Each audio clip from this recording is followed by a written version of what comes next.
အားလုံးပဲမင်္ဂလာပါကျွန်တော်လီဗာပူး H Flymat Channel ကနေပြီးတော့အားလုံးပြန်လည်ဆိုလိုက်ပါတယ်ခင်ဗျာကျွန်တော်လီဗာပူးကဒီ Spurs ကိုအဝေးကွင်းမှာအနိုင်ရရှိပြီးတဲ့နောက်ဒီပြိုင်ပွဲစုံ6ပွဲဇက်တိုက်ရှုံးပွဲမရှိဆိုတဲ့မှတ်တမ်းနဲ့အတူတူအရှိန်ရုံကောင်းတစ်ခုကိုရရှိနေပါတယ်ဒါပေမဲ့ဒီအရှိန်ရုံကောင်းကိုဆက်ထိန်ဖို့အတွက်အာနီစလော့မှာအကြီးမားဆုံးစိန်ခေါ်မှုတစ်ခုကရှိလို့လာပါပြီဒီလာမဲ့စနေနေ့ည Wolves နဲ့ပွဲမှာဆိုရင်ကျွန်တော်တို့လီဗာပူးအသင်းကဒီပွဲပယ်ခံတဲ့ကစားသမားတွေပြီးတော့ဒီအာဖရိကဖလားကိုလွတ်ထားတဲ့ကစားသမားတွေနောက်ပြီးတော့ဒီဒဏ်ရာကြောင့်မပါဝင်နိုင်တဲ့ကစားသမားတွေနဲ့ဒီကစားသမားအများစုကအခုလိုပေါ့နော်အကုန်လုံးတပြိုင်နက်တည်းမပါဝင်နိုင်တဲ့အခြေအနေကိုအာနီစလော့ဒီပွဲမှာဘယ်လိုကြော်ဖြတ်ပြမလဲလူစင်းအပြောင်းလဲတွေကြားကကျွန်တော်တို့လီဗာပူးရဲ့အခင်းကြီးတစ်ကရောဘယ်လိုဖြစ်လာမလဲဆိုတော့ကျွန်တော်တို့အခုဗီဒီယိုမှာအားလုံးနဲ့အတူတူဆွေးနွေးသုံးသပ်သွားကြည့်အောင်ပါခင်ဗျာအခုလက်ရှိကျွန်တော်တို့လီဗာပူးရဲ့လူစင်းရဆိုရင်အာနီစလော့အတွက်ကိုရွေးချယ်စရာလုံးဝမရှိတော့တဲ့အနေအထားဖြစ်ပါတယ်ကျွန်တော်တို့ဒီဆိုဘိုဝါဆိုရင်လည်းအဝါကတ်9ကတ်ပြည့်သွားတာကြောင့်ဒီဝူးနဲ့ပွဲမှာပွဲပယ်ခံရမှာမယ်ပြီးတော့ကျွန်တော်တို့ဆာလာကိုလည်းအာဖရိကဖလားလွတ်ထားတဲ့အတွက်ပါဝင်နိုင်ခြင်းမရှိသေးပါဘူးပြီးတော့ဒီဒဏ်ရာရကစားသမားတွေဖြစ်ကြတဲ့ဒီလီယိုနီတို့ဂျိုစကိုမတ်တို့အန်ဒိုတို့အီဆက်စ်တို့ကလည်းဒီပွဲမှာလုံးဝကိုပါဝင်နိုင်ခြင်းမရှိသလိုကျွန်တော်တို့ဒီဘရက်ဒလီနဲ့ကိုဒီဂပိုတို့ရဲ့အခြေအနေအားဆိုရင်လည်း50-50အနေထားပါဒါကြောင့်အာနီစလော့အနေနဲ့ဒီဝူးနဲ့ပွဲစဉ်မှာဆိုရင်စီနီယာကစားသမား6ယောက်ကလုံးဝမပါဝင်နိုင်ပဲနဲ့နောက်ထပ်2ယောက်ကလည်းပါဝင်ဖို့မကျိန်းသေးပဲနဲ့လူမစုံတဲ့အချိန်မှာဒီတန်းစင်းစုံရုံးအားနဲ့ source လာမဲ့ဝူးလိုအသေးမျိုးနဲ့တွေ့တာဆိုရင်အာနီစလော့အတွက်နောက်ထပ်စံတမှုတစ်ခုကဒါဆိုရင်အားလုံးစိတ်ဝင်စားကြတဲ့ဒီ Wolves နဲ့ပွဲစဉ်မှာအာနီစလော့အနေနဲ့ဘယ်လိုအခင်းချင်းမျိုးနဲ့ပွဲထွက်လာနိုင်မလဲဆိုတဲ့အပိုင်းကျွန်တော်တို့ဆက်လက်ဆွေးနွေးရအောင်ပါ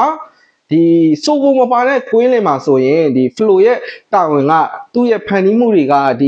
အရင်ပွဲစဉ်တွေကထက်ကိုပို့ပြီးတော့တာဝန်တွေပို့ပြီးကြီးမားလာပြီပြီးတော့ဒီအာနီစလော့အနေနဲ့လည်းဒီ flow ကိုတည်ပြီးတော့တိုက်စစ်လမ်းကြောင်းတွေဖန်တီးမဲ့ကစားကွက်အခင်းချင်းကြောင်းတွေကိုကျွန်တော်တို့ဆက်လက်ဆွေးနွေးရအောင်ပါဒီဘက်မှာအာနီစလော့အနေနဲ့ကဒီကျွန်တော်တို့ကစားကွက်အပိုင်းမှာဆိုရင်ရွေးချယ်စရာနှစ်မျိုးရှိပြီးတော့ပထမတစ်မျိုးကတော့ဒီ442ကိုမှ diamond shape ပုံစံမျိုးလေးဖြစ်တယ်ဒီအခင်းချင်းမှာဆိုရင်တော့ကျွန်တော်တို့ဒီဂိုးသမားနေရာမှာကတော့ Alisson Becker ပဲပွဲထွက်လာမှာဖြစ်ပြီးတော့နောက်တန်းလေးရောက်မှာဆိုရင်တော့ကျွန်တော်တို့ right back ဖြစ်ကတော့ဒီ frame ပေါင်နေနဲ့ရှေ့ကပွဲစဉ်မှာဒီနှစ်ခမ်းပဲပွဲသွားတယ်ပေါ့နော်သူ့ကိုဘာလို့လူစားလဲလိုက်လဲဆိုတော့ဒီဒန်ယာကုသတဲ့ကစားသမားဒီစက္ကန့်30စက္ကန့်40လောက်ပွဲပေးနာမှာထွက်ပြီးနေရတာဖြစ်တဲ့အတွက်ဒီစပါနဲ့ပွဲမှာပွဲရဲ့တန်ဖိုးကလည်းမြင့်နေတော့အာနီစလော့အနေနဲ့ကျွန်တော်တို့ကစားသမားတူအတာရနေတာနေရော့သွားမှဖြစ်တဲ့အတွက်ကြောင့်မို့လို့ frame ပေါင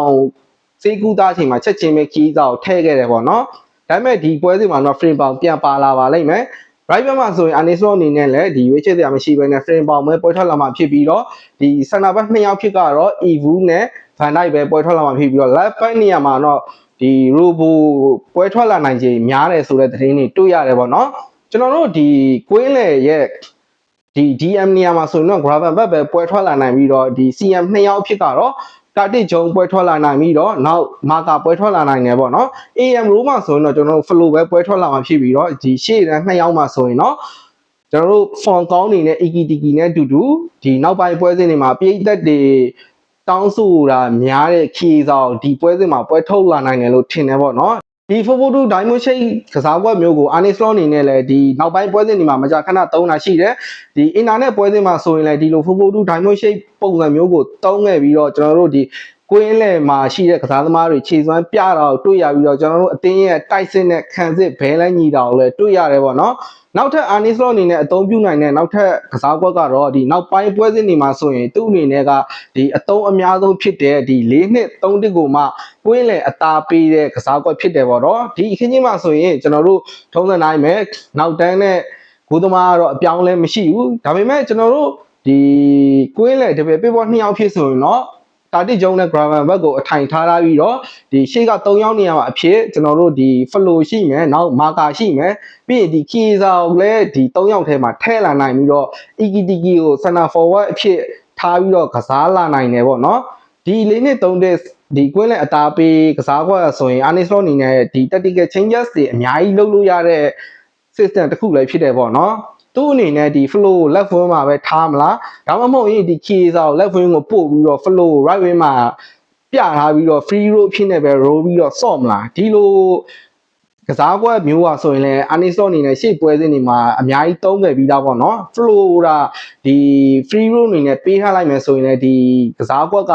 သူ့အတွက်ကောကြံတဲ့အသင်းဖို့တွေအတွက်ကောပို့ပြီးတော့ကောင်းတယ်ပေါ့နော်ပြီးတော့ဒီကျွန်တော်တို့ဒီပွဲစဉ်တွေမှာဆိုရင်လည်းဒီ left back နဲ့ right back မှာပါဝင်လာမဲ့ကစားသမားတွေကလည်းဒီတိုက်စစ်ပိုင်းလိုက်ပါမှုမှာလည်းလုံးဝရေးကိုအရေးပါလာမှာဖြစ်တယ်သူတို့တွေအနေနဲ့ကဒီကျွန်တော်တို့ဟိုးရင်နှစ်တရားလိုမျိုး impacted fullback အဖြစ်ကွင်းလည်ထဲဝင်ဖြည့်ဆော့တာမျိုးမဟုတ်ဘဲနဲ့ကျွန်တော်တို့တွေကဒီကစားကွက်အထိုင်မှာနေကွင်းလည်ကိုတည်ထားပြီးသားဖြစ်တော့သူတို့အနေနဲ့ကဒီပြိုင်ဘက်ရဲ့ basic line တွေအထိကိုသွားပြီးတော့low cross တွေနဲ့ဖြတ်တင်မိုးတွေပေးပြီးတော့ကျွန်တော်တို့တိုက်စစ်ကိုပတ်မိုးပေးရမှာဖြစ်တယ်ပေါ့နော်ဒါပေမဲ့ကျွန်တော်ခြုံငုံတွေးကြည့်ရမယ်ဆိုရင်ဒီ Anislo အနေနဲ့ကဒီ 442 နဲ့ပဲပွဲထွက်လာပါစေဒီ4-2-3-1နဲ့ပဲပွဲထွက်လာပါစေပေါ့နော်ဒီသူ့အနေနဲ့ဘလို့ခင်းချင်းမျိုးနဲ့ပဲပွဲထွက်လာလားကျွန်တော်တို့လူစင်းအရာတော့ဒီကျွန်တော်ခုနရွတ်ပြထားတဲ့လူစင်းအတိုင်းပဲတောင်းအောင်မှာဖြစ်တဲ့ဒီလူစင်းရဆိုရင်ကျွန်တော်တို့လက်ရှိလီဗာပူးရဲ့အတောက်အနှင်းဆုံးလူစင်းဖြစ်တယ်ပေါ့နော် Anislo အနေနဲ့နောက်ထပ်ရွေးချယ်စရာတွေဖြစ်ကတော့လူငယ်ကစားသမားတွေပဲကြံတော့မှာဖြစ်တယ်ပေါ့နော်ဒါကြောင့်ကျွန်တော်အမြင်ကတော့ဒီကျွန်တော်ခုနပြောပြခဲ့တဲ့လူစင်းနဲ့ပဲဒီပွဲစဉ်မှာ Anislo ပွဲထွက်လာမယ်လို့ထင်ပါတယ်တစ်ဖက်က Wolves ကတော့ကျွန်တော်တို့ဒီ Premier League မှာ18ပွဲကစားပြီးတော့ရမှန်2မှတ်ပဲရတာကမှန်ပေမဲ့ဒါကကျွန်တော်တို့လီဗာပူးအတွက်ကိုပို့ပြီးတော့တတိထားမယ်အချက်ပါဒီအမှတ်ပေးစီကအောက်ဆုံးကိုရောက်နေတဲ့ဘူးဖာဆိုရင်တို့ရမှတ်ရဖို့အတွက်ကိုကျွန်တော်တို့အိမ်ကွင်းအန်ဖီမှာဘာမဆိုလှုပ်သွားနိုင်တယ်ပေါ့နော်အထူးသဖြင့်ကျွန်တော်တို့လီဗာပူးရဲ့ဒီလူမစုံတဲ့အချက်ကိုသိနေတဲ့အတွက်ဒီတို့အမှတ်ရဖို့အတွက်ဆိုရင်ဒီတမှတ်ပဲရဘယ်နှမှတ်ပဲရပေါ့နော်တို့အတွက်ကအဓိကရမှတ်ရဖို့ဖြစ်တဲ့အတွက်ဒီခံစစ်တွေကိုပေါ့နော် low block တွေနဲ့ပိတ်ဆော့ပြီးတော့ကျွန်တော်တို့ဒီတက်မြန်တိုက်စစ်တွေနဲ့ဒုက္ခပေးလာနိုင်ပါနဲ့ဒီဘက်မှာကျွန်တော်တို့လီဗာပူးအသင်းဟာအမှားယွင်းမရှိဘဲနဲ့စနစ်တကျကစားနိုင်မှုကဒီ Wolves နဲ့ပွဲအတွက်နိုင်ပွဲရလာဖို့အတွက်အဓိကတော့ချက်တစ်ခုဖြစ်လာပါလိမ့်မယ်ဆိုတော့အနှစ်ချောင်းမယ်ဆိုရင်ဒီကျွန်တော်တို့ Wolves နဲ့ပွဲဟာဒီ Anislo ရဲ့ဒီလူစင်းအကန့်အသတ်တွေဂျားတွေကနေပြီးတော့သူ့ရဲ့လုံနိုင်ကိုင်နိုင်စွမ်းကိုတိုင်းတာမဲ့ပွဲပါဒီပွဲအနိုင်ရခဲ့မယ်ဆိုရင်လည်းကျွန်တော်တို့ရှေ့မှာရခဲ့တယ်ပေါ့နော်ဒီ6ပွဲဆက်အချိန်ကောင်းတဲ့တူကျွန်တော်တို့ဒီရာဒီမှာဆိုရင်လည်း top 4 ဝင်ခွင့်ကပုံမခိုင်မာလာမှာဖြစ်ပါတယ်ကျွန်တော်ရဲ့ခံမှန်းချက်ကတော့ဒီ Wolves နဲ့ပွဲစဉ်မှာခက်ခဲလာနိုင်ပြီမဲ့လည်းကျွန်တော်တို့ဒီအခက်အခဲတွေဂျားကနေအကောင်းဆုံးကြော့ဖြတ်အနိုင်ယူနိုင်မယ်လို့ကျွန်တော်ထင်ပါတယ်ညီကိုတို့ကဘလို့ရလက်ထွက်ပေါ်မယ်လို့ထင်ရလဲကျွန်တော်တို့ဒီလူမစုံတဲ့ပြဿနာတွေဂျားကနေပြီးတော့ Anislo ရောဘလို့လူစင်းနဲ့ကြော်ဖြတ်မယ်လို့ထင်ရလဲအားလုံးရဲ့အမြင်လေးကိုမမဝေမျှပေးသွားကြပါအောင်ခင်ဗျာခုဗီဒီယိုလေးကိုအဆုံးထိကြည့်ရှုပေးခဲ့ကြတဲ့အတွက်လည်းအားလုံးကိုကျေးဇူးအများကြီးတင်ပါတယ်ခင်ဗျာ